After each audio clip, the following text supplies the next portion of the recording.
और खास करके सभी भाई बहनों को मेरे एक बार फिर से जय मसीह की। और आज शमूल अब्राहम सर का संदेश था, लेकिन अचानक उनका मैसेज आया, मेरा थोड़ा तबीयत बिगड़ गया है। हम तीनों भाई प्रभु की सेवा में थे, बीबीएच चला रहे थे, तो उस समय हमने जल्दबाजी में फिर कुछ नहीं सोचा। मैं सोच रहा था मैं सर से बात करूं, तो भाई लोगों ने बोला नहीं, आज अपन लोग भी प्रयास करेंगे। तो ये परमेश्वर का वचन है, प्रयास करना चाहिए। इस कारण से आज मुझे भी मौका मिला मंच पर आने के लिए बुंदेलखंड गॉस्पेल टीम के द्वारा, कि मैं भी परमेश्वर के वचन को बांट सकूं। जो हमारे दास, जो हमारे वक्ता, जो हमें सिखा रहे हैं, उसी को हम अपने जीवन में, प्रायोगिक जीवन में हम लोग लागू कर सकें। हमारे बीच हमारे सर भी जुड़े हुए हैं और प्रभु के महान दास हैं, वक्ता हैं, और बहुत अच्छा परमेश्वर के वचन का ज्ञान है। इसलिए फिर भी हम लोग और भी सीखने की कोशिश करेंगे। हमारे जुड़े हुए सभी भाई बहनों को फिर से मैं प्रभु के हाथ में सौंपता हूँ। जैसे कि आज का जो विषय भाई दीपू ने बताया था, और वो विषय बहुत अच्छा विषय है, जो विजय का जीवन और पाप को हराना। हमारे जीवन में ये बहुत जरूरी है। जैसे अभी बहन गीत गा रही थी, जब बहन गीत गा रही थी तो सराहना कर रहे थे हमारी बहनों ने, कमेंट भी किया, वेरी गुड, वेरी नाइस, मतलब बहुत सुंदर गीत बहन ने गाया था, और उन्होंने अपनी भाषा में गाया था, इतना अच्छा लग रहा था। अब बेटा अभिषेक भी जब प्रार्थना करता है, जब बहुत अच्छा लगता है कि प्रभु अपने बेटाओं को, बेटियों को बहुत अद्भुत तरीके से इस्तेमाल कर रहे हैं, और प्रभु कभी छोड़ना भी नहीं चाहते हैं, भूलना भी नहीं चाहते हैं। चाहे हम कितना भी, कैसे भी चाल चलते हैं, तब भी प्रभु हमें अपने मार्ग पर लाते हैं। इसी प्रकार से जो आज जब हम परमेश्वर के वचन को सीखते हैं, तो हमारा जो जीवन है वो विजय का जीवन होना बहुत जरूरी है। जब हम लोग यीशु मसीह को उद्धारकर्ता करके ग्रहण करते हैं, और जब हम लोग बपतिस्मा लेते हैं, और हम लोग मेज में शामिल होते हैं, कलीसिया में शामिल हो जाते हैं, उस समय का जीवन जब हम लोग देखते हैं, तो उस समय हमारा जीवन एक विजय का जीवन होता है। और यदि हमारा जो चाल है, यदि हम वो चाल को थोड़ा बदल देते हैं, और वो चाल से हम लोग जब भटक जाते हैं, तो हम का हमारे ऊपर क्या है, शैतान हावी हो जाता है। तब क्या होता है, उस शैतान को हराना हमारा काम है। क्योंकि परमेश्वर का वचन हराने के लिए हमें ताकत देता है, बल देता है, और हथियार भी देता है, वो है वचन और प्रार्थना।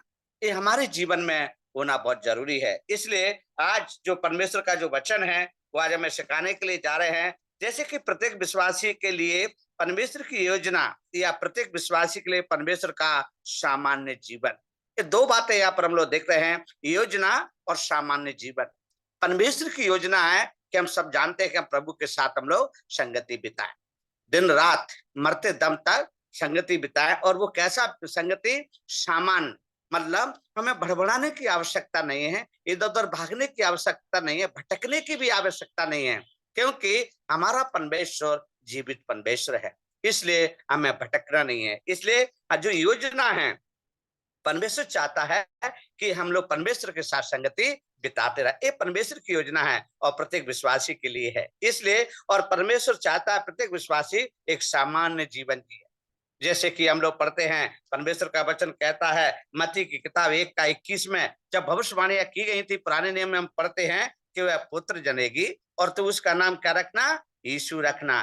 क्योंकि वह अपने लोगों का उनके पापों से क्या करेगा, उद्धार करेगा।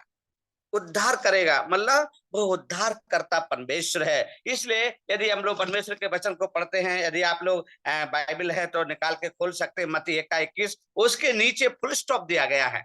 एक फुल स्टॉप दिया गया है वचन में, जो यीशु, यीशु क्या फुल स्टॉप, उसका अर्थ क्या है हम लोग पढ़ते हैं, तो इब्रानी नाम है, यहोशू है। यीशु मसीह का ना जो इब्रानी नाम है वो यहोशू है, और यीशु का जो यूनानी रूप क्या है, यीशु मसीह है। ये दो बातें यहाँ पर हमें मिल जाती हैं। जो इब्रानी नाम यीशु नाम है, और यूनानी रूप क्या है, यीशु है, और जिसका अर्थ है प्रभु उद्धार करता है। प्रभु कौन है, हमारा उद्धार करता है। इसलिए ये योजना है, परमेश्वर की योजना है, जो विजय का जीवन हम लोग जीना है, हमें भटकना नहीं है। सामान्य जीवन हम लोग जी सकते हैं। इसलिए लूका कहता है, जब लूका की किताब में पढ़ते हैं 1 का 31 में, तो वहां पर भी ये लिखा है, देख तू गर्भवती होगी और तेरे पुत्र उत्पन्न होगा, और उसका नाम यीशु रखना। यीशु रखना, इसलिए ये इब्रानी नाम से हट करके इस नाम को हम लोग यहाँ पर देखते हैं, वो नाम है यीशु नाम है। और यीशु नाम का अर्थ हम लोग जानते हैं अच्छी तरह से कि वो उद्धार करता है। वो परमेश्वर जिसने हमारे लिए अपने आप को दे दिया, वो वेदना सही, वो कष्ट सहा, वो इतनी बड़ा दर्द सहा, वो दर्द को यदि मैं अपने जीवन में यदि मैं झांकूं या देखूं या कोशिश करूं तो हो सकता है मैं अपने आप वैसे ही मर सकता हूं, अटक आ सकता, क्योंकि वो दर्द भयंकर दर्द था जो प्रभु ने मेरे और आपके लिए सहा था। इसलिए वो वचन में आज याद दिलाता है और वो कहता है, जब हम लोग लूका की किताब 2 का 21 में पढ़ते हैं, जब 8 दिन पूरे हुए और उसके खतने का समय आया, तब क्या हुआ, तो उसका नाम यीशु रखा। 8 दिन के बाद, ये सामान्य बात यहाँ पर हम लोग भी देखते हैं। कैसे सामान्य बात, आजकल जब बच्चे जन्म लेते हैं तो तत्काल हम लोग उसका नाम नहीं रखते हैं, सोचने के लिए वक्त लेते हैं कि इसका नाम क्या रखा जाए। लेकिन हमारे प्रभु यीशु मसीह के नाम की घोषणा तो कई साल पहले कर दिया था, कई साल पहले कर दिया था और उनका नाम यीशु रखा गया था। फिर भी 8 दिन के बाद उनका नाम रखा, क्या नाम रखा, यीशु रखा। ये लूका 2 का 21 में हम लोग पढ़ते हैं। इसी प्रकार से जब हम लोग देखते हैं परमेश्वर का वचन हमें और भी सिखाता है, जो परमेश्वर के साथ घनिष्ठ सहभागिता का जीवन होना बहुत जरूरी है। घनिष्ठ सहभागिता, घनिष्ठ का अर्थ आप लोग जानते हैं, निकाल सकते हैं लूका की किताब और उसका 1 का 74 और 75 वचन। लूका, कोई भी भाई जिसको मिलता है, बहन जिसको मिलता है, वो पढ़ सकते हैं।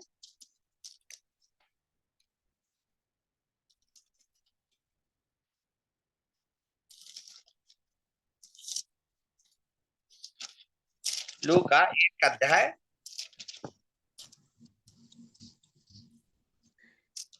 ठीक है मैं ही पढ़ता हूँ।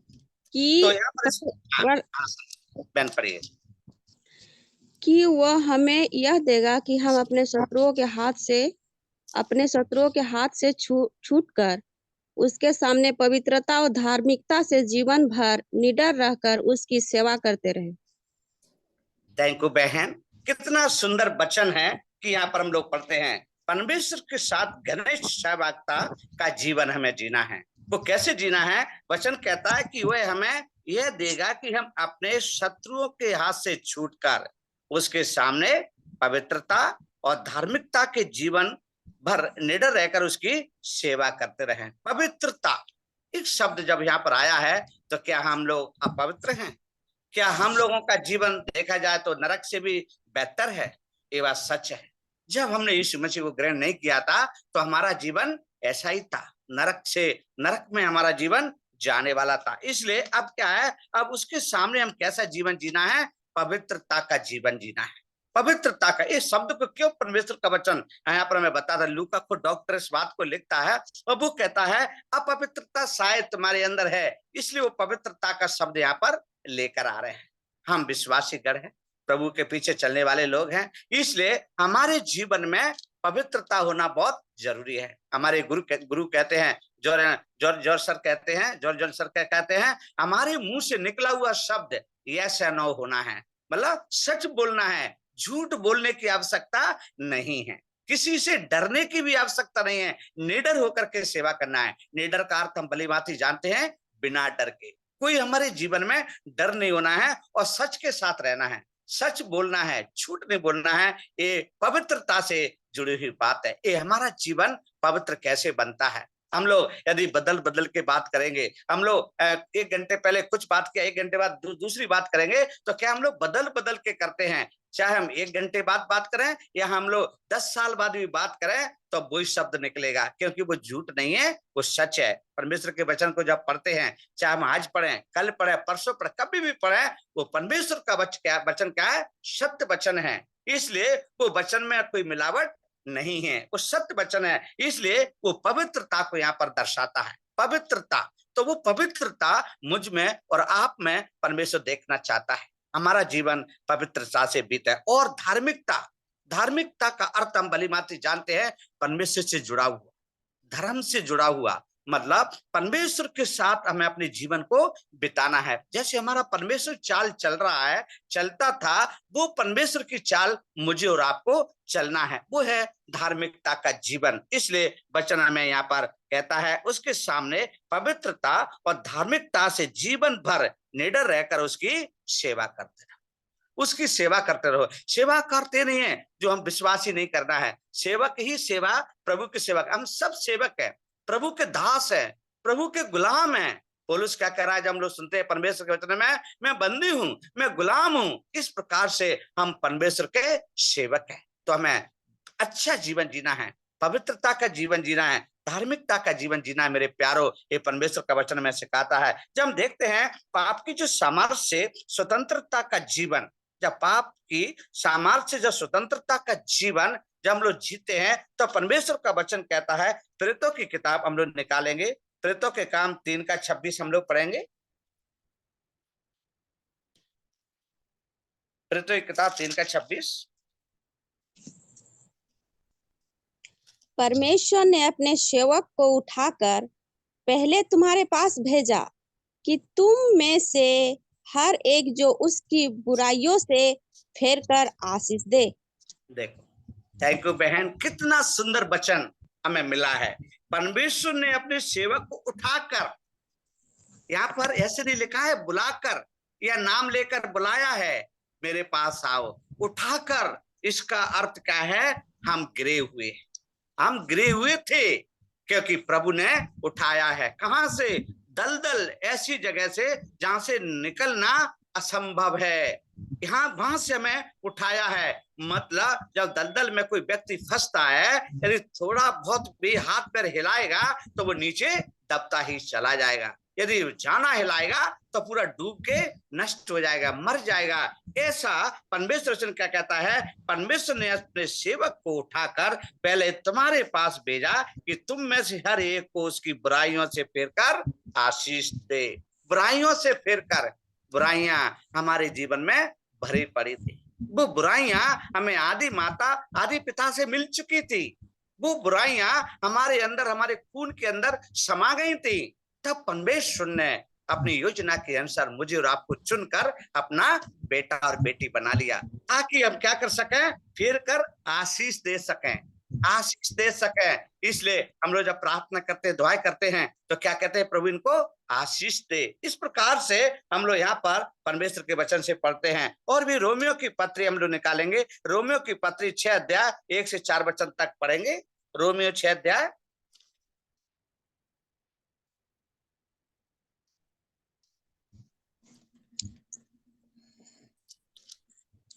सो हम क्या कहें?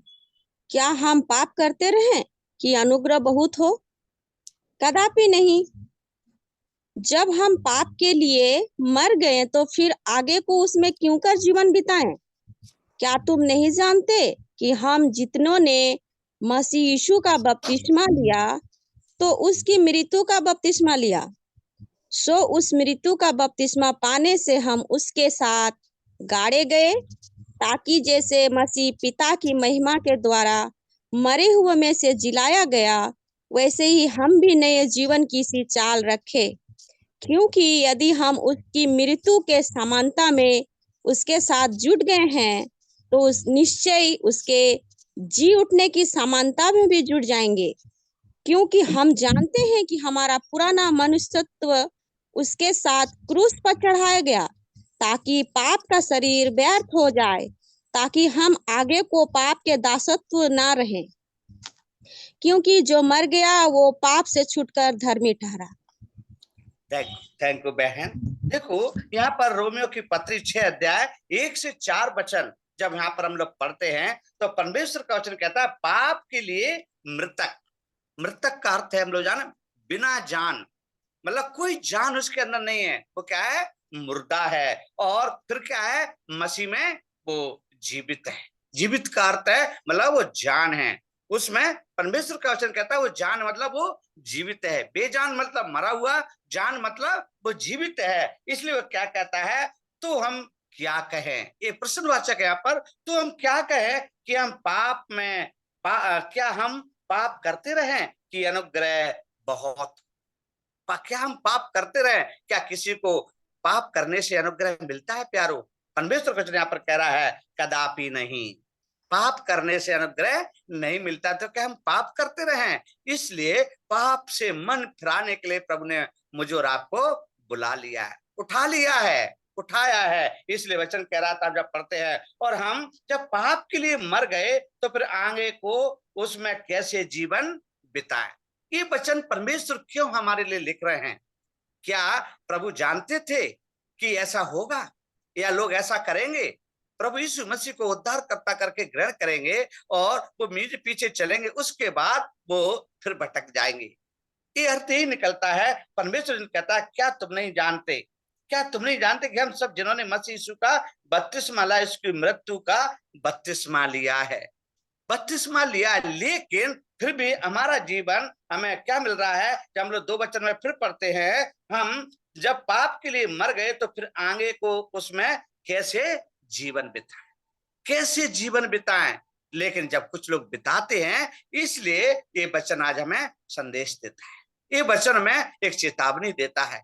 प्यारो मेरे भाई और बहनों, किसी के परिवार का डर रहता है, किसी को अपने बड़े बूढ़ों का डर रहता है, किसी को समाज का डर रहता है, किसी को कई प्रकार की बातों का डर रहता है, इसलिए वो प्रभु के कार्य को पूरी तरह से निभा नहीं पाते। इसलिए परमेश्वर का वचन लिखा, इसलिए वो क्या कहता है? डरो मत। यहाँ पर इसमें लिखा है डरो मत, हमें डरने की आवश्यकता नहीं है। लिखा है अतः उस मृत्यु का बपतिस्मा पाने से हम उसके साथ क्या हो गए? गड़ गए, गाड़े गए, ताकि जैसे मसीह पिता की महिमा के द्वारा में मरे हुओं में से जिलाया गया, वैसे ही हम भी नए जीवन की सी चाल चले। प्यार, नए जीवन की सी चाल चले, इसका मतलब हम लोग भटक जाते होंगे। इसलिए यहाँ पर परमेश्वर का वचन फिर से हमें याद दिलाया है, ताकि हम उसी की चाल चले। हमने यीशु मसीह को अपने जीवन में उतार लिया, उद्धारकर्ता करके मान लिया, तो हमारा जीवन प्रभु में बीतना है। प्यारो, हमारा जीवन प्रभु में बीतना है, इसलिए यह है विजय का जीवन, विजय का जीवन। इसलिए रोमियो की पत्री हम लोग 14:1 में पढ़ेंगे। रोमियो की पत्री 14:1।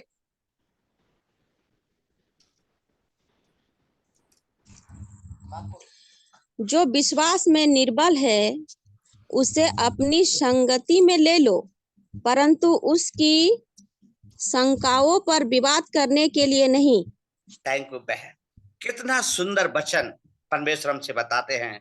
मतलब क्या है? परमेश्वर जो विश्वास में निर्बल है, वो कमजोर है, और वो प्रार्थना दुआ वचन नहीं पढ़ पा रहा है, नहीं कर पा रहा है, उसे अपनी क्या है? संगति में ले लो। इसलिए संगति बहुत जरूरी है। संगति क्या हमें ताकत देती है, हिम्मत देती है, बल देती है। संगति से हम क्या है? जब उसमें हम लोग विश्वास में और आगे बढ़ते हैं, और परंतु उसकी शंकाओं पर विवाद करने के लिए नहीं। प्यारो, विवाद करने के लिए नहीं। अपने से कमजोर को कभी कमजोर ना समझना, अपने छोटे को कभी छोटा ना समझना, क्योंकि परमेश्वर का वचन हमें बराबर करने के लिए बुलाया है। परमेश्वर के वचन इसलिए हमें बताता है, वो निर्बुद्धियों को चुना है, वो अज्ञानियों को चुना है, वो मूर्खों को चुना है, ताकि लिखे पढ़े और ज्ञान मानव को क्या कर सके? वो लज्जित कर सके। इसलिए ये वचन रोमियो की पत्री में संत पौलुस यहाँ पर हमें याद दिला रहे हैं, अपने भाई के प्रति, अपने बड़ों के प्रति, अपने लोगों के प्रति ये बात को हमें स्मरण दिला रहे हैं कि जो विश्वास में निर्बल है उसे अपनी संगति में ले लो, परंतु उसकी शंकाओं पर विवाद करने के लिए नहीं। विवाद का मतलब हम जानते हैं, तर्क नहीं करना है, तर्क नहीं करना है, उसको गिराने की कोशिश नहीं करना है, उसको हमें उठाने की कोशिश करना है। ये है विजय जीवन। विजय जीवन जीना इतना आसान नहीं है, बोलने के लिए हो सकता है। इसलिए परमेश्वर का वचन जैसे हमें अनुमति देते हैं, वैसे हमें आगे बढ़ना बहुत जरूरी है। इसलिए और भी पढ़ेंगे हम लोग 1 यूहन्ना की किताब और 2:1। 1 यूहन्ना 2:1।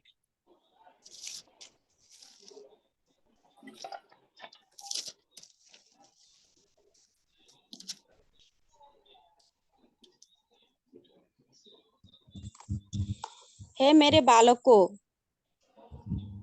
मैं ये बातें तुम्हें इसलिए लिखता हूँ कि तुम पाप ना करो, और यदि कोई पाप करे तो पिता के पास तुम्हारा एक सहायक है, अर्थात धार्मिक यीशु मसीह।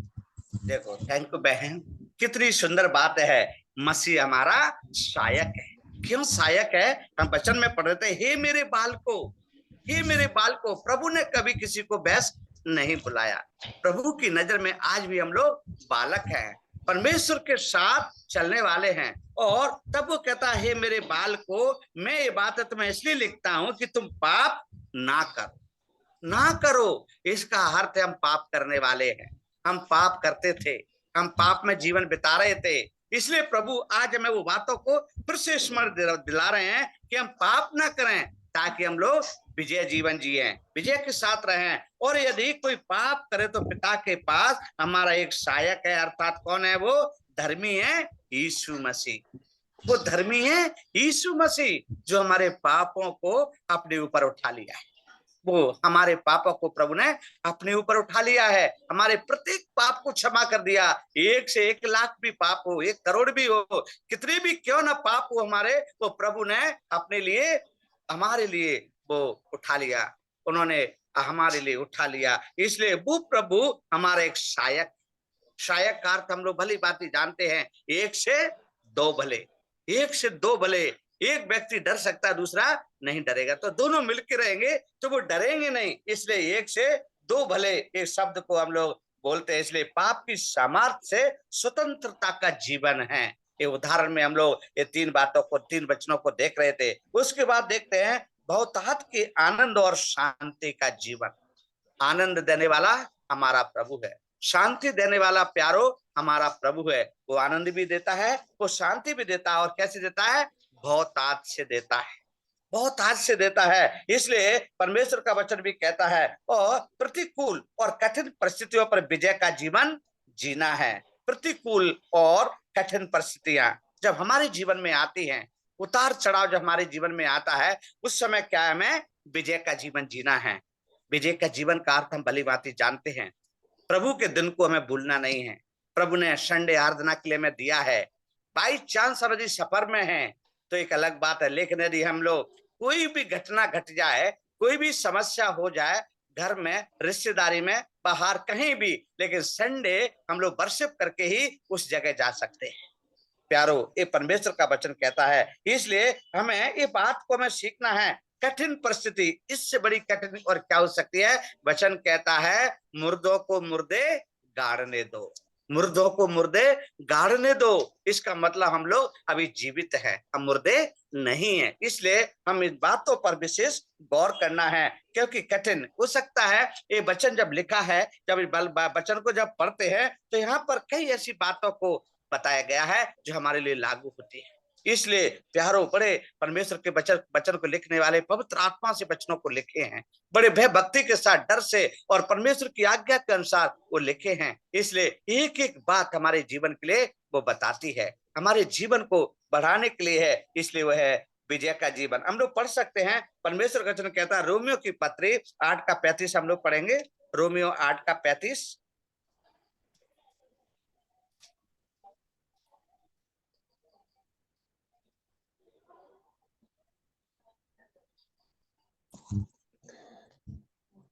कौन हमको मसीह के प्रेम से अलग करेगा? क्या क्लेश या संकट या उपद्रव या अकाल या नंगाई या जोखिम या तलवार? थैंक यू बहन। देखो, हम कितनी सुंदर बात को देख रहे हैं, जो प्रतिकूल और कठिन परिस्थितियों पर हमें विजय का जीवन जीना है। रोमियो की पत्री क्या कहती है? और जब हम लोग पढ़ रहे हैं, कौन हमको मसीह के प्रेम से अलग करेगा, ये प्रश्नवाचक यहाँ पर दिया है। करेगा मतलब दुनिया की कोई ताकत हमें प्रभु के प्रेम से अलग नहीं कर सकती है, मसीह के प्रेम से अलग नहीं कर सकती। शैतान कितना भी चालाक बना रहे, शैतान कितना भी कोशिश करे, तब भी वो मसीह के प्रेम से हमें अलग नहीं कर सकता है। क्या क्लेश, क्या संकट, क्या उपद्रव या अकाल या नंगाई या जोखिम या तलवार, कितनी बातें यहाँ पर लिखी गई हैं। और भी ऐसी बातें हो सकती हैं जो हमें परमेश्वर के प्रेम से अलग करने की कोशिश करें, लेकिन वचन क्या कहता है? हमें कोई अलग कर नहीं सकता है। यदि हम लोग प्रभु का भय मानते हैं, वास्तव में प्रभु ने हमारे दिल में जन्म लिया है, हमारा दिल उसका मंदिर है, वो बैठकर हम सबसे बातें कर रहा है, वो करते हैं।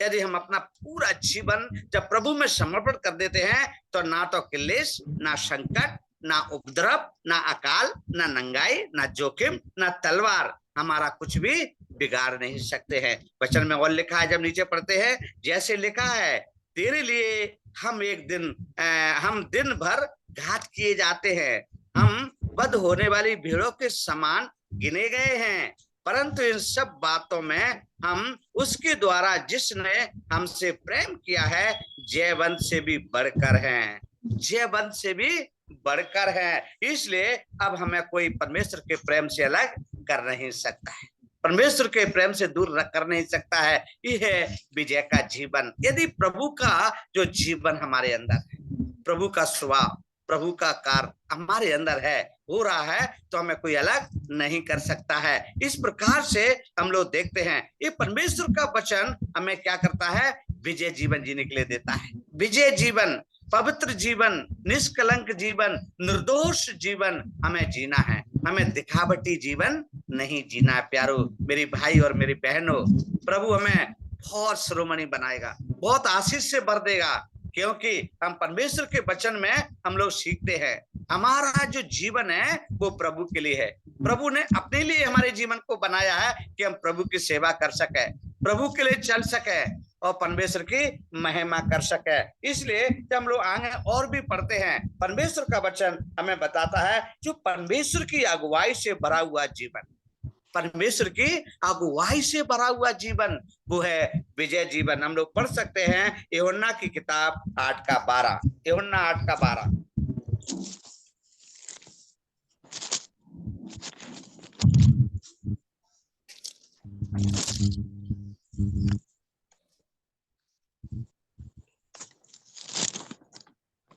तब यीशु ने फिर लोगों से कहा, जगत की ज्योति मैं हूँ, जो मेरे पीछे हो लेगा वो अंधकार में ना चलेगा परंतु जीवन की ज्योति पाएगा। थैंक यू बहन। देखो कितना सुंदर बात परमेश्वर वचन से कहता है, जो परमेश्वर की अगुवाई से भरा हुआ जो जीवन जीता है, परमेश्वर की अगुवाई में अपने जीवन को बिताता है, वो है विजय का जीवन। इसलिए यूहन्ना 8:12 ये बात कहता है कि यीशु ने फिर लोगों से कहा, जगत की ज्योति मैं हूं। यहाँ वो व्यक्तिगत बात नहीं कर रहा मेरे प्यारो, वो लोगों, मतलब बहुत लोग हो सकते हैं, 1 से 1 लाख करोड़ भी हो सकते हैं। इसलिए वो कह रहा है, फिर यीशु ने लोगों से कहा, जगत की ज्योति मैं हूं, जो मेरे पीछे हो लेगा वह अंधकार में ना चलेगा परंतु जीवन की ज्योति पाएगा, ज्योति पाएगा। इसका मतलब अर्थ ये भी है, कई लोग हैं जो नामधारी प्रभु को अपना लेते हैं, ग्रहण कर लेते हैं। जब उनके जीवन में, अभी हम पढ़ रहे थे, जब कठिन समस्या आती है, अनुकूल प्रतिकूल जो परिस्थितियां आती हैं, कठिन परिस्थितियां आती हैं, वो विजय का जीवन नहीं जी पाते हैं और वो लोग भटकते लगते हैं। प्यारो, हमने अपने जीवन में इसको देखा है, महसूस किया है। जब प्रभु ने जब हमको बुलाहट दी, परमेश्वर ने अपना बेटा बनाया, चेला बनाया, दास बनाया, गुलाम बनाया, तब से हम लोग कई लोग आते तो हैं प्रभु में, कई लोग आते हैं, विश्वास करते हैं, बपतिस्मा भी लेते हैं, मेज में भी शामिल हो जाते हैं, लेकिन जब कठिन परिस्थिति आती है उस समय वो पीछे चले जाते हैं। फिर उनका एक ही शब्द निकलता है और वो क्या कहते हैं, मैं मजबूर था, मैं मजबूर हो गया था, मैं ऐसा हो गया था, मैं कई बहानेबाज उनके जीवन में हमें देखने के लिए मिल जाते हैं। इसलिए परमेश्वर की अगुवाई में हमारा पवित्र जीवन होना बहुत जरूरी है। इसलिए ये वचन क्या कह रहा है, मैं जगत की ज्योति हूं। जगत की ज्योति मेरा परमेश्वर है, तो मुझे अंधकार से क्या काम, अंधकार से मेरा क्या मेल, क्योंकि जगत की ज्योति और अंधकार का कभी मेल नहीं होता। इसलिए कोई भी परिस्थिति मेरे जीवन में आ जाए, मैं व्यक्तिगत बात कर रहा हूं, मेरे जीवन में आ जाए, मुझे प्रभु से पीछे नहीं हटना है, मुझे प्रभु की संगति से दूर नहीं जाना है। प्यारो, ये विजय का जीवन है। यदि हम ऐसा नहीं कर पा रहे हैं तो हम कह सकते हैं, लेकिन हमारे जीवन में वो प्रायोगिक जीवन में लागू नहीं होता है। कई लोग देखते हैं, हमारी बहनें हैं, इसमें कई बहनों को देखा है, 15 साल 20 साल की उम्र में प्रभु को ग्रहण कर लेते हैं, बपतिस्मा लेते हैं। जब वो शादी का समय आता है, शादी के लिए जब वो घर वाले कहते हैं, जाओ माता पूज के आ जाओ, कॉमन बात है, जाओ माता पूज के आओ, आज तेल है, आज हल्दी है। इस प्रकार से उनके जो कार्यक्रम में है, जैसे संसार में चल रहे हैं, पर उसी को वो फॉलो अप करते हैं। पर वहां पर परमेश्वर का वचन नहीं रहता है, परमेश्वर की संगति नहीं रहती है। प्यारो मेरे भाई और बहनों, ये प्रैक्टिकल बात है, इसलिए मैं बोल रहा हूँ, मेरी देखी हुई बात है, मेरी नजर में है, इसलिए बात को बोल रहा हूँ, प्रभु के सामने बोल रहा हूँ। यदि मैं गलत बोलूंगा तो मुझ पर दंड आएगा, परमेश्वर का वचन दंड भी देता है, इसलिए मैं बोल रहा हूँ, सच बोल रहा हूँ। इसलिए यदि हम यीशु मसीह को ग्रहण करें तो मरते दम तक करें, जब तक मेरा जीवन है, जब तक मैं कब्र में नहीं जाऊं, मैं जीऊं मसीह के लिए और मरूं भी मसीह के लिए, ये मेरा जीवन होना है। इस प्रकार से हम लोग पढ़ते हैं, हमारे भाइयों के जीवन में भी, बहनों के जीवन में भी बराबर दोनों के लिए लागू होता है, क्योंकि वो प्रैक्टिकल बात है। कठिन परिस्थिति जब आती है, प्रतिकूल परिस्थिति जब आती है, तो मनुष्य बदलने लगता है, बदल जाता है, अपने स्वार्थ के लिए, अपने लालच के लिए वो बदल जाता है। कई भाई बहनों को मैंने देखा है, वो बूढ़े भी हो गए, उन्हें यदि विश्वासी दास दासी नहीं मिला तो वो लोग ऐसे ही अपने जीवन को जी रहे हैं। हमारे पास में एक लांच गांव है और वो साउथ के रहने वाले हैं। वो यहाँ पर उनका कोई रिश्तेदार नहीं था, उन्होंने जीवन जिया, नर्स थी हॉस्पिटल में और उन्होंने जीवन को जिया। उन्होंने विश्वासी दास दासी नहीं मिला तो दोनों बहन भाई बूढ़े हो गए, करीब अभी 60-65 साल के हैं। हम लोग जाते हैं, मैं जाता था पहले, काफी उनसे महीने में 1 बार 2 बार प्रार्थना करके आता था उनके घर में, और वो सीएनए चर्च के थे। तो इस प्रकार से देखते हैं उनका जीवन प्रभु में है। अब वो प्रभु के सामने का विजय जीवन जी रहे हैं, विजय जीवन। उनके मन में कोई निराशा नहीं है, उनके मन में कोई दुख नहीं है, वो कभी ऐसे सोचते भी नहीं है, कोसते भी नहीं है किसी को। हम लोग तो कोसना शुरू कर देते हैं, लेकिन वो कोसते भी नहीं है, क्योंकि वो जानते हैं उन्होंने मसीह के स्वाद को चखा है, मसीह के प्रेम को उन्होंने जाना है। प्रभु ने उनके लिए जो किया है वो समझ गए हैं कि मेरे लिए मेरे प्रभु ने तो अपनी जान को दे दिया, तो क्या मैं इतना नहीं कर सकता, इतना नहीं कर सकती, मैं कर सकता हूं। इसलिए प्यारो, परमेश्वर का वचन हमें विजय जीवन जीने के लिए वो बता रहे हैं। और हम जब आगे पढ़ते हैं, परमेश्वर कहता है शैतान पर विजय का जीवन होना है। शैतान पर, शैतान क्या है, मनुष्य के ऊपर हावी हो जाता है, मनुष्य के ऊपर हावी रहता है। शैतान हमेशा कोशिश करता है, जब हम लोग किताब को लेके जाते हैं, जो शब्द को, शब्द मतलब वो मूल से नहीं बोलते, लेकिन जब कलर दिखाते हैं, व्हाइट कलर है, रेड कलर है, येलो कलर है और लीला कलर है, इस प्रकार से कलरों को जब दिखाते हैं तो शब्द को उस किताब कहते हैं। इससे हमारे दिल को हम लोग वहां पर रख देते हैं और बताते हैं हमारे दिल में यदि शैतान है तो काला है। इस प्रकार से देखते हैं, जब हमारे दिल में परमेश्वर है तो वो व्हाइट है, सफेद है, तो स्वस्थ है। इसलिए इस प्रकार से जो परमेश्वर की अगुवाई में चलना है, इसलिए शैतान पर विजय का जीवन जीना है। हम लोग इसके लिए निकालेंगे परमेश्वर क्या कहता है। लूका की किताब 10:19 हम लोग पढ़ेंगे। लूका 10:19।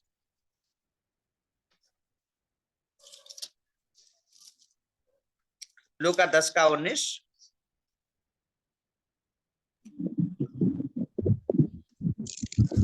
देखो सांपों और बिच्छुओं को रौंदने का और शत्रु की सारी सामर्थ पर अधिकार दिया है, और किसी वस्तु से तुम्हें कुछ हानि ना होगी।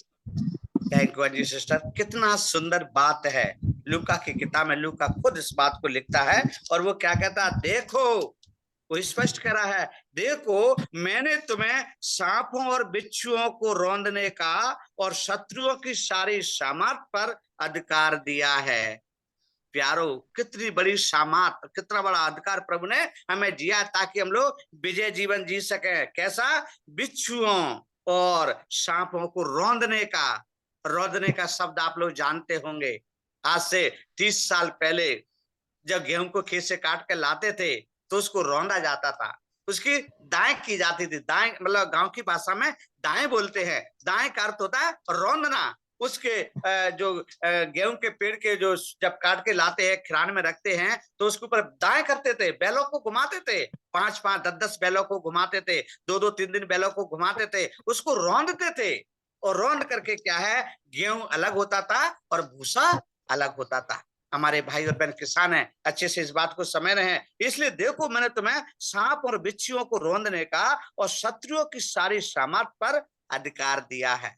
शत्रुओं की सारी सामर्थ, क्या वो हमसे ज्ञानवान हो सकते हैं? क्या हमसे वो बुद्धिमान हो सकते हैं? कदापि नहीं। यदि ऐसा होता तो वचन प्रभु हमारे लिए नहीं देते, क्योंकि यहाँ पर स्पष्ट लिखा है रौंदने का और सामर्थ पर अधिकार दिया है। उनकी सामर्थ पर। और वो क्या कहता है, और किसी वस्तु से तुम्हें कुछ हानि नहीं होगी। मेरे प्यारो, ये है विजय का जीवन। अब कोई हानि नहीं हो सकती है, चाहे हम रात के अंधेरे में चले, चाहे दिन के दोपहरी में चले, वो हमें कुछ हानि नहीं होगी, क्योंकि प्रभु ने इतना बड़ा आदेश दिया है कि हम लोग बिच्छू और सांपों को रौंद सकते हैं। रौंदने का अर्थ हम लोग भली भांति जानते हैं। ये परमेश्वर का वचन हमें सिखाता है। जब लोग पढ़ते हैं, पहला यूहन्ना 3 का 8 और 9 पढ़ेंगे। पहला यूहन्ना की किताब,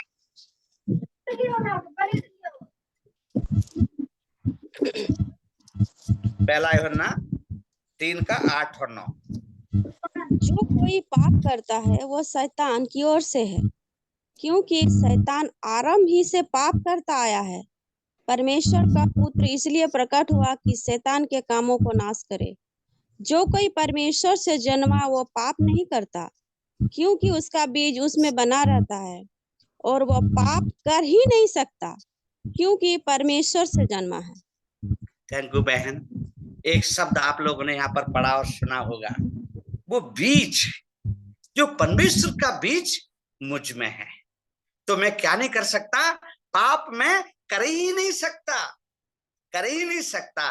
यदि मैं पाप कर रहा हूं तो परमेश्वर का बीज मेरे अंदर प्यारो नहीं है। इसलिए कहते हैं शैतान पर विजय का जीवन कब मिलेगा, जब ये परमेश्वर का वचन हमारे अंदर काम करेगा। इसलिए लिखा है, जो कोई पाप करता है वो है शैतान है। यहाँ पर स्पष्ट लिखा है वो शैतान है, और शैतान के नाम को हम जानते कौन है, वो इब्लूस है। वो इब्लूस है, हम लोग उसको इब्लूस नाम लेकर के पुकार सकते हैं। कोई भी व्यक्ति यदि वो शैतान का काम कर रहा है तो उसको हम इब्लूस कह सकते हैं।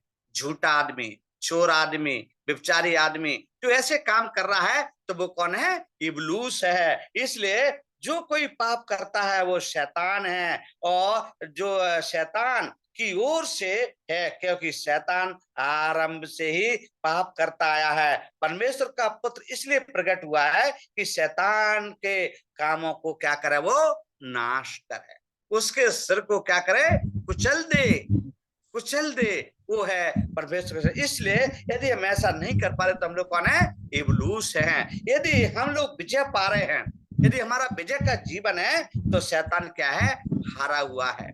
कभी वो जीत नहीं सकता, कभी वो विजय नहीं हो सकता। सच पर झूठ कभी काम कर नहीं सकता प्यारो। हमेशा झूठ नीचे रहता है और सच ऊपर रहता है, क्योंकि वो सच है। सच कभी बदलता रहे, झूठ तो बदलता रहा है, बदल जाता है प्यारो। इसलिए शैतान पर विजय का जीवन, इसलिए हम लोग यहाँ देख रहे थे। और जब आगे देखते हैं हम लोग तो वचन कहता है, परमेश्वर की आत्मा द्वारा नियंत्रण एवं निर्देश एक मन होना है। उसके जो निर्देश है, जो नियंत्रण है, उसके लिए हम लोग रोमियो की पत्री 8 का 12 पढ़ेंगे। रोमियो 8 का 12।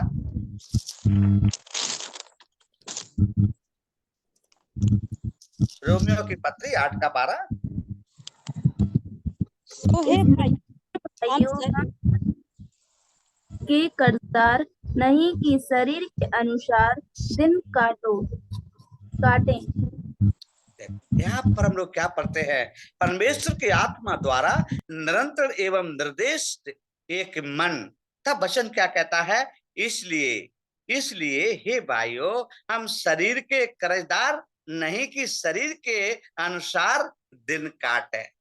दिन काटे प्यारो, शरीर के काम हमें मिलेंगे, अभी जब हम आगे पढ़ेंगे तो वो हमें मिल जाएंगे। इसलिए शरीर के काम क्या है हम भली भांति जानते हैं। इसलिए शरीर के अनुसार दिन काटने की आवश्यकता नहीं है, नहीं है। हम लोग शरीर के अनुसार दिन भी ना काटे।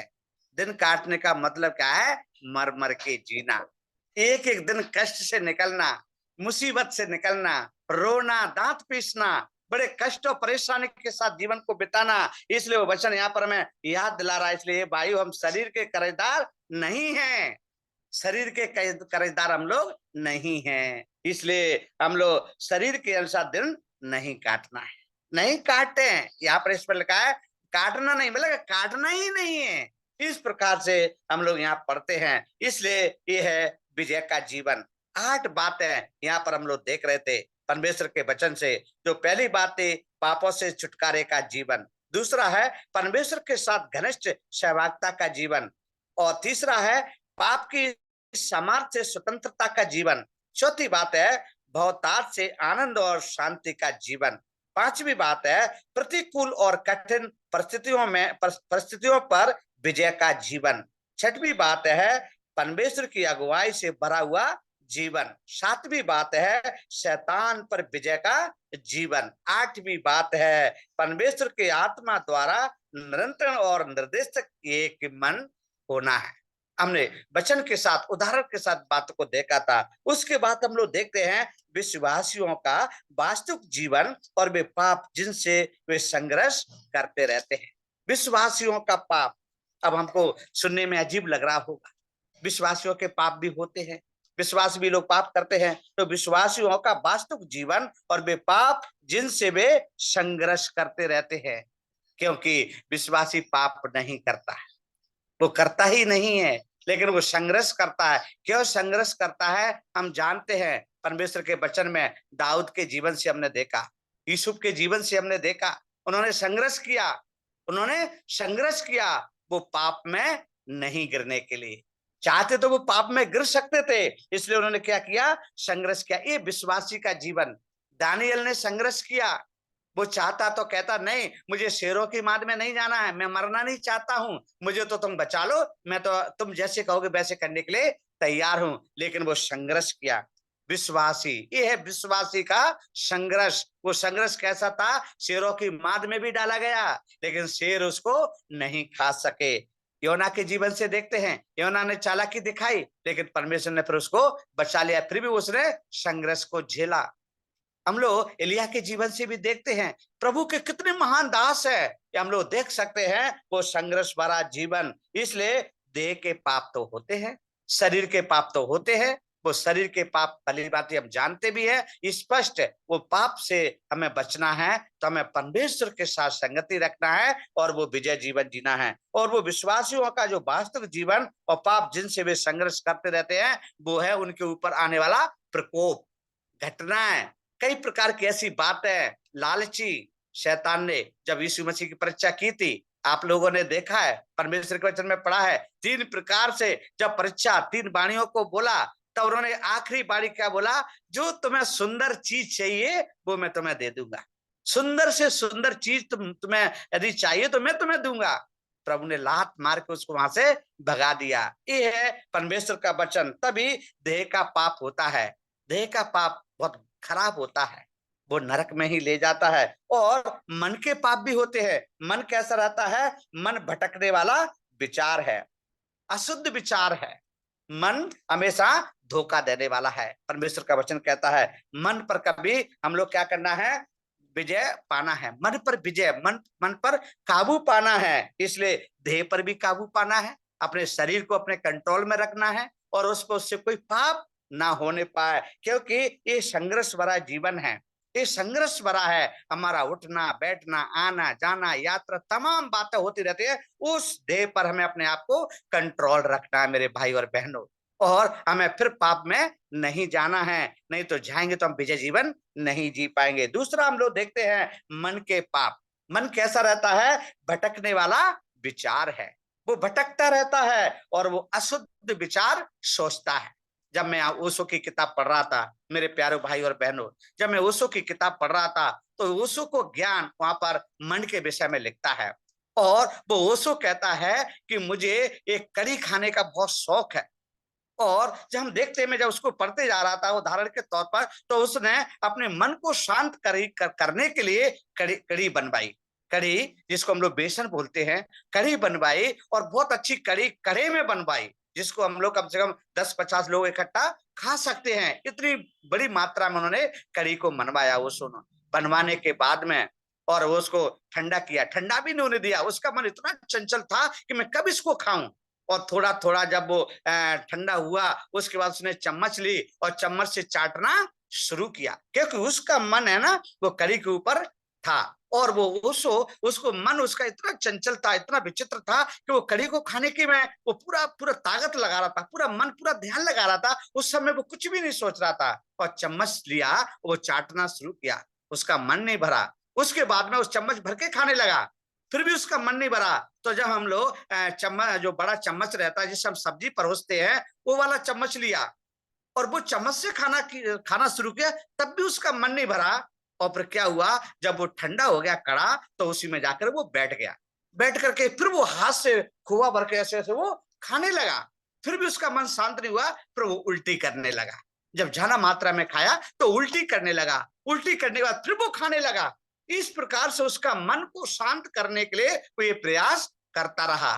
प्यारो, ये है मन का काम। मन का काम ऐसे होता है। इसलिए मन क्या रहता है, हमेशा भटकने वाला होता है। मन के पाप भटकने वाले विचार हैं, वो अशुद्ध विचार हैं, मतलब अच्छा सोच ही नहीं सकते हैं।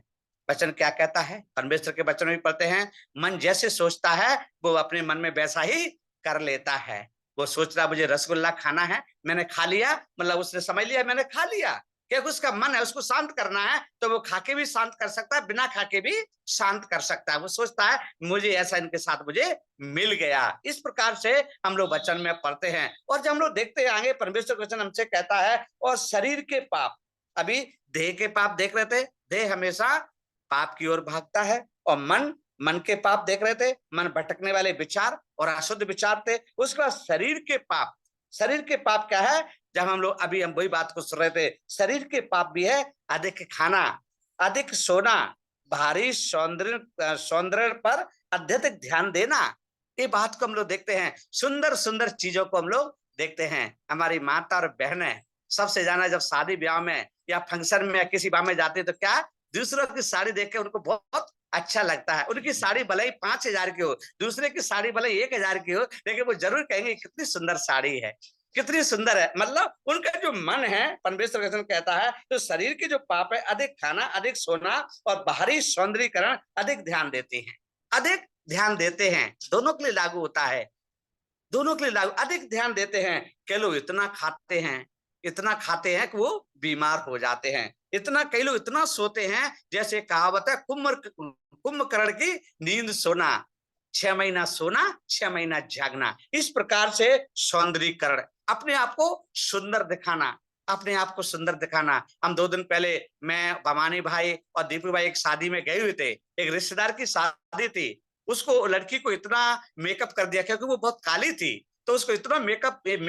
कर दिया, एकदम व्हाइट हो गई, एकदम सफेद हो गई। और उसको उसका टीका और उसका जयमाला ऐसे करवाने के बाद में उसको कपड़े चेंज करने थे रात के 2-3 बजे। जब वो चेंज करके आए तो वो दुल्हन का चेहरा बदल गया, और लोग पहचान ही नहीं पाए। वो कई लोग तो पूछने लगे दुल्हन है कहाँ, क्योंकि वो चेहरा बदल गया। उस समय वो मेकअप का चेहरा था, तो वही दिखा रहा था सबकी आंखों पर, लेकिन जब वो चेहरा धो लिया तो वो ओरिजिनल चेहरा हो गया। वो एकदम काला चेहरा था, तो लोग पहचान नहीं पा रहे थे। मैं भी नहीं पहचान पा रहा था, मैं भी पूछने लगा भाई दुल्हन है कहाँ। तो इस प्रकार से ये सौंदर्यीकरण को, अपने आप को क्या करते हैं, प्रकट करते हैं सुंदर बनने के लिए। कई लोग तो कहते हैं, कई कहावत है, जब हीरो लोग जब शूटिंग करते हैं, उसके बाद जब अपने घर जाते हैं, उनके बच्चे नहीं पहचान पाते कि मेरी माँ है, क्योंकि वो जब वो देखते हैं सुंदरता में, तो एक अलग चेहरा है, ओरिजिनल एकदम अलग चेहरा है। मेरे प्यारो, ये हमारा चेहरा नहीं होना है। मेरा बताने के कारण एकदम ऐसे नहीं सोचना, मेरा बताने का कारण ये है, हम लोग ओरिजिनल हैं। हमारा चेहरा चाहे काला हो या गोरा हो, कोई सौंदर्यीकरण, इसलिए परमेश्वर क्या कहता हमसे, हम कोई भी श्रृंगार दिखावटी ना करें, कोई भी श्रृंगार दिखावटी ना करें। ये परमेश्वर का वचन हमसे कहता है, शरीर के पाप है। इसलिए प्यारो, और भी परमेश्वर के वचन से हम देखेंगे, 1 कुरिन्थियों 9:27 निकालेंगे। 1 कुरिन्थियों 9:27।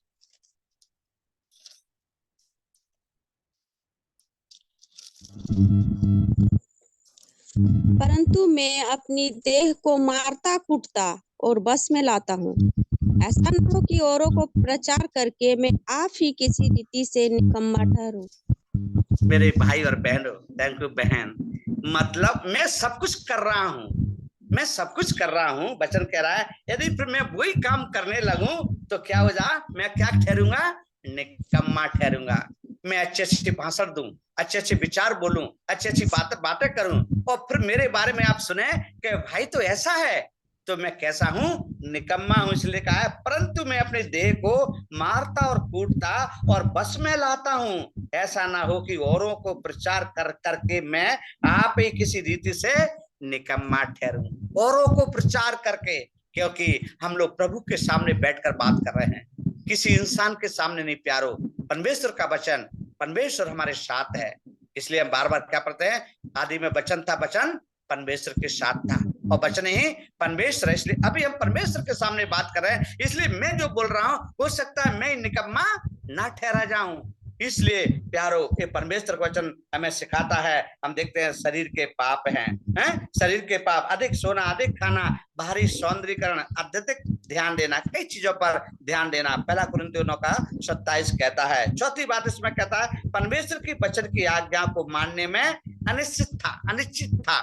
तो यहाँ पर हम लेते हैं परमेश्वर की वचन की आज्ञा को तो मानने में अनिश्चितता। तो यहाँ पर हम लोग देखते हैं और फिर देखते हैं हृदय में पाप को स्थान देना और उन्हें छोड़ने के लिए अनिश्चितता करना है। हृदय में पाप को स्थान देना, फिर क्या करते हैं उसके बाद उन्हें छोड़ने के लिए। पहले तो पाप को बुला लेते, फिर कहते हैं अब हम लोग छोड़ने के लिए तैयार हैं। प्यारो, ऐसा नहीं चलेगा। एक बार मरना और फिर एक बार जी उठना, इसके अलावा कुछ नहीं है प्यारो। ये समझना बहुत जरूरी है। मेरे लिए प्रभु एक बार मरा है, जी उठा, स्वर्ग में है, वो दोबारा आएगा और मुझे ले जाएगा। अब प्रभु हमारे लिए मरेगा नहीं, इसलिए पाप ना करें। इसका अर्थ है हम अपने जीवन में हमने प्रभु यीशु मसीह को उद्धारकर्ता करके ग्रहण किया है, तो हम पूरा जीवन विजय का जीवन जिए, पवित्रता का जीवन जिए हैं और शैतान को हराना है। शैतान मतलब इब्लीस को हराना है, पाप को हराना है, पाप पर विजय पाना है। वो बात भी हम लोग साथ साथ में देखते आ रहे हैं। और हम लोग देखते हैं अन्य पाप भी हैं। कौन कौन से पाप हैं? अहंकार पाप है, घमंड पाप है, ईर्ष्या पाप है, क्रोध पाप है, कड़वाहट पाप है, पाखंड भी पाप है। कई लोग पाखंड करते हैं, पाखंडी होते हैं। मैंने कई लोगों को देखा है, घर में वो कभी बाइबल नहीं पढ़ते हैं, कभी वो प्रार्थना दुआ नहीं करते हैं, और कभी उनके घर में अचानक कोई मेहमान आ जाए या अचानक कोई मतलब प्रभु के दास आ जाए या कोई प्रभु के वरिष्ठ लोग आ जाए, तो वहां पर वो बढ़िया घुटने टेक के प्रार्थना करते हैं। पाखंड का जीवन। इसलिए प्रभु ने क्या कहा है, बंद कोठरी में जाओ, बंद कोठरी में जाओ और मुझसे प्रार्थना करो। ऐसा करना है, हमें दिखाने की आवश्यकता नहीं है, पाखंड करने की आवश्यकता नहीं है। ये भी अन्य पाप हैं जो शरीर के इस प्रकार से हम लोग देख रहे थे। और भी हम लोग देखते हैं, परमेश्वर का वचन हमें स्पष्ट करके देता है, पाप के ऊपर विजय पाना है। पाप के ऊपर विजय का जो जीवन एक संभव है, कोई कठिन बात नहीं है। मन में जैसे सोचते हैं वैसे ही, वो सुनो जैसे मन में सोचा उसने वैसे ही किया, लेकिन हम जैसे सोचेंगे वैसे होगा। पाप के ऊपर विजय का जीवन संभव है। सबसे पहले हम क्या देखते हैं, परमेश्वर का वचन से भी जब देखते हैं तो सबसे पहले अपनी आवश्यकता का बोध करना है, अपनी आवश्यकता का बोध करना है और स्वयं की स्थिति को ईमानदारी से देखना है। दो बातें, पहली बात में दो बातें यहाँ पर आती हैं। बोध करना, किसको बोध करना? अपनी आवश्यकता का बोध करना है, क्या मैं उसके लायक हूं या नहीं हूं। यदि मैं मुझे हेलीकॉप्टर चाहिए, मैं बोध करूं क्या मुझे मिल जाएगा? कृपया नहीं। इसलिए मैं क्या करूं, अपनी आवश्यकता का मुझे बोध करना है और स्वयं की स्थिति को ईमानदारी से देखना है। स्वयं की स्थिति को, मुझे पता है मेरे पास एक रोटी है तो मुझे एक रोटी खा करके ही अपने आप को शांत करना है। ये परमेश्वर का वचन हमें सिखाता है, ये है ईमानदारी। ये ईमानदारी, मुझे भूख लग रही है, मैं जानता हूं, लेकिन मेरे पास एक ही रोटी है, वहां पर मुझे एक रोटी से अपने मन को शांत करना है। इसलिए सबसे पहले अपनी आवश्यकता का बोध होना बहुत जरूरी है। उसका मतलब मेरे पास है, एक कहावत है, देसी बात है कि जितना बड़ा चादर उतने ही पैर को हमें पसारना है। पता चला है पैर हमारे 5 फुट के, मतलब हम लोग पूरा 5 फुट के हैं, चद्दर हमारे पास 4 फुट का है, तो हमारे पांव निकल जाएंगे, 1 फुट निकल जाएंगे। इसलिए क्या कहते हैं कहावत में, हमारे पास जितना बड़ा चद्दर है उतना ही पैर को हमें पसारना है। इसलिए लिखा है अपनी आवश्यकता का बोध होना बहुत जरूरी है और स्वयं की स्थिति को ईमानदारी से देखना है। स्वयं की स्थिति को ईमानदारी देखना मतलब हमें फिर ये नहीं सोचना है मैं किसी से छीन कर लाऊंगा या चोरी करके लाऊंगा या किसी की चीज वस्तु को चुरा लूंगा। ऐसे कई प्रकार की बातें हमारे जीवन में आ जाती हैं। प्यारो, ऐसा फिर नहीं होना है। दूसरी बात इसमें हम फिर देखते हैं, विश्वास करना। दूसरी बात है विश्वास करना कि विजय की प्रतिज्ञा की गई है, विजय की प्रतिज्ञा की गई है और इसे अनुभव किया जा सकता है। हमने प्रतिज्ञा की है, प्रतिज्ञा की है, हम लोग करते हैं। जब शादी ब्याह होता है हमारी बहन और भाइयों का, तो वहां पर प्रतिज्ञा देते हैं परमेश्वर के दास के सामने, परमेश्वर के वचन से परमेश्वर के सामने प्रतिज्ञा देते हैं, मैं जीवन भर साथ निभाऊंगा, जीवन भर साथ निभाऊंगी, चाहे मैं दुख में, कष्ट में, परेशानी में, भूख में, प्यास में, दुख में, दर्द में, बीमारी में, कुछ भी क्यों ना हो जाए, मैं मरते दम तक साथ रहूंगा और रहूंगी। इस प्रकार से वो प्रतिज्ञा है, ये है विश्वास, ये विश्वास। मैं मर भी जाऊं, मैं अपने परमेश्वर के विश्वास से दूर नहीं जाऊंगा। चाहे विपत्ति आए, चाहे पहाड़ टूटे, चाहे परिवार, नाते, रिश्तेदारी, कोई भी गरजे बरसे, कुछ भी हो, मैं परमेश्वर के प्रेम से दूर नहीं होऊंगा। यह विजय का जीवन है। इसलिए दूसरा पत्रस कहता है, दूसरा पत्रस और उसका 1 अध्याय, ये 3 से 5 वचन में लिखा है, बड़ी और बहुमूल्य प्रतिज्ञा है जिनके द्वारा हम इन संसार की सड़ाहट से छूटकर ईश्वरीय स्वभाव के सहभागी हो सकते हैं। सड़ाहट का एक अर्थ दिया गया है, वो है घूरा। घूरा आप लोग जानते हैं ना, का कचरा, मोहल्ले का कचरा एक जगह इकट्ठा कर देते हैं, उसको घूरा बोलते हैं। मतलब वो सड़ाहट, वो घूरे की जो गंदगी को भी हम लोग महसूस करते हैं जब रास्ते में कहीं जाते मिल जाता है। वो सड़ाहट से छूटकर हम ईश्वर स्वभाव के सहभागी हो सकते हैं। कितना वाला पद है? जब हम कब हो सकते हैं? जब हम विजय का जीवन जिएंगे। नहीं तो हम लोग, एक कहावत है, गंदी नाली का कीड़ा क्या होता है? गंदी नाली में ही पड़ा रहता है। प्यारो, हम लोग परमेश्वर के लोग हैं, ईश्वरीय संतान हैं, ईश्वर के बुलाए गए, इकट्ठे गए लोग हैं। इसलिए हम लोग क्या करना है? विजय जीवन जीना है प्यारो। विजय जीवन जीने के लिए हमें कुछ करने की आवश्यकता नहीं है, हमें भरोसा करना है, प्रभु के साथ संगति में बने रहना है। चाहे कुछ भी हो जाए, हमें परमेश्वर को छोड़ना नहीं है, भूलना नहीं है प्यारो। इस प्रकार से हम लोग देखते हैं। और जब हम देखते हैं परमेश्वर का वचन हमें बताता है, लूका की किताब जब हम लोग फिर से पढ़ रहे थे, जब 1 का 74-75 में की हुए, हमें यह देगा कि हम अपने शत्रुओं के हाथ से छूटकर उसके सामने पवित्रता और धार्मिकता से जीवन भर निडर रहकर उसकी सेवा करते रहें, विश्वास योग्यता का जीवन जीते रहें। इसी प्रकार से प्रेरितों के काम, जब हम लोग प्रेरितों की किताब और उसका 3:26 में भी हम पढ़ रहे थे, परमेश्वर ने अपने सेवक को उठाकर अपने पहले तुम्हारे पास भेजा कि तुम में से हर एक को उसकी बुराइयों से फेर कर आशीष दे। इस प्रकार से विजय का जीवन है, बुराइयों से फेर कर, मतलब अरे मेरे अंदर बुराई भरी है, प्रभु का दास मेरे पास आ रहे हैं और वो बुराइयों को अवगत करा के मुझसे दूर करके एक विजय जीवन जीने के लिए मुझे प्रेरित कर रहे हैं, मुझे अच्छा जीवन जीने के लिए प्रेरित कर रहे हैं। इस प्रकार से हम लोग पढ़ते हैं। जब परमेश्वर के वचन में लिखा है, जब हम लोग तीतुस की किताब 2:14 में पढ़ते हैं, लिखा है, जिसने अपने आप को हमारे लिए दे दिया, जिसने अपने आप को हमारे लिए दे दिया कि हमें हर प्रकार के अधर्म से छुड़ा ले और शुद्ध करके अपने लिए एक ऐसी जाति बना ले जो भले भले कामों में क्या हो? सरगर्म हो।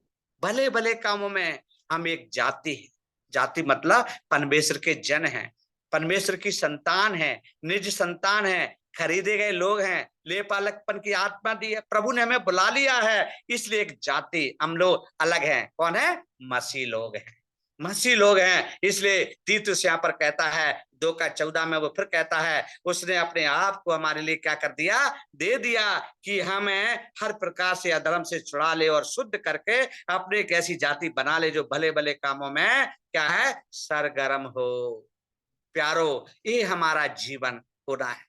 परमेश्वर का वचन कहता है, जब हम लोग पढ़ते हैं इब्रानियों की पत्री 7 का जो 25 में लिखा है, इसलिए जो उसके द्वारा परमेश्वर के पास आते हैं, इसलिए जो उसके द्वारा परमेश्वर के पास आते हैं, वह उनका पूरा पूरा उद्धार कर सकता है। क्या कर सकता है? उनका पूरा पूरा उद्धार कर सकता है, क्योंकि वह उनके लिए विनती करने को सर्वदा जीवित है। हमारा परमेश्वर हमारे लिए विनती कर रहा है, वो जीवित परमेश्वर है, इसलिए वो पूरा उद्धार, आधा अधूरा उद्धार नहीं करता है हमारा परमेश्वर। हमारा परमेश्वर पूरा उद्धार करता है। जब हम लोग बपतिस्मा संस्कार में जाते हैं, उस समय 3 प्रकार की बातें हम लोग रखते हैं और विश्वासीगण बोलते भी हैं। यदि वो फॉलो अप नहीं कर पाते हैं तो वो आधा अधूरा बपतिस्मा हो जाता, मतलब वो पूरी तरह से प्रभु को अपने जीवन को नहीं दे पाते। यदि वो जो पूरा जीवन जी देते हैं, वो है विजय का जीवन है, वो है पवित्रता का जीवन है, विश्वास योग्यता का जीवन है।